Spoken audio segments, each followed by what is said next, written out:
25 गुंठ्यात 85 ton ऊस गेला. त्यामुळे इंडोफोडमुळे आम्हाला चांगलं भरघोस उत्पादन भेटलं त्या रानात.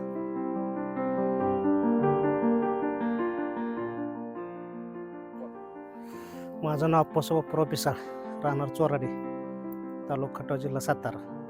Mobile number 93 25 79 30 33. आम्ही ऊस, बटाटा, आलं, काळा पावटा, मिरची ही आमची शेतात पिकं असतात. आम्ही इंडोफेटचा वापर करतो. बटाट्या पिकासाठी आम्ही इंडोफेटमुळं रान भुसभुशीत होते. रान भुसभुशीत झाल्यामुळं उतार बऱ्यापैकी भेटतोय. गेल्या वर्षी आमची 25 गुंठे ऊसाची लागण होती. त्यात आंतरपीक बटाटो होता. बटाटो सर्वसाधारण आम्हाला 25 गुंठ्यात 10 टन माल निघाला. इंडोफेटमुळे निघाला तो 10 टन माल. आणि त्याच रानात ऊस होता, तो 25 गुंठ्यात 85 टन ऊस गेला. त्यामुळे इंडोफोडमुळे आम्हाला चांगलं भरघोस उत्पादन भेटलं त्या रानात. असंच आमचं 3 एकर क्षेत्र होतं बटाटो वैत ऊस.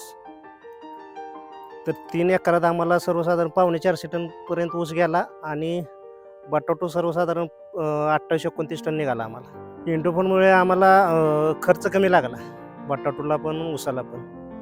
आतापर्यंत 50,000 पर्यंत खर्च जायचा आमचा. आता सर्वसाधारण 25-30 हजार रुपये एकरी खर्च गेला. आणि उत्पादन वाढलं. आम्हाला क्विंटलला टन हा उत्पादन निघतच नव्हतं. या 2 वर्षात इंडोफोड वापरायला लागल्यापासून आम्हाला क्विंटलला 1.5 टन माल या पद्धतीने निघायला लागलं उत्पादन. म्हणजे अर्ध्या टनाचा आम्हाला 500 किलोचा क्विंटलला उत्पादन वाढलेलं आहे. खर्च कमी होतोय इंडोफोडला आणि जमिनीचा कस सुधारला जातोय. हे आमचं आल्या क्षेत्र आहे.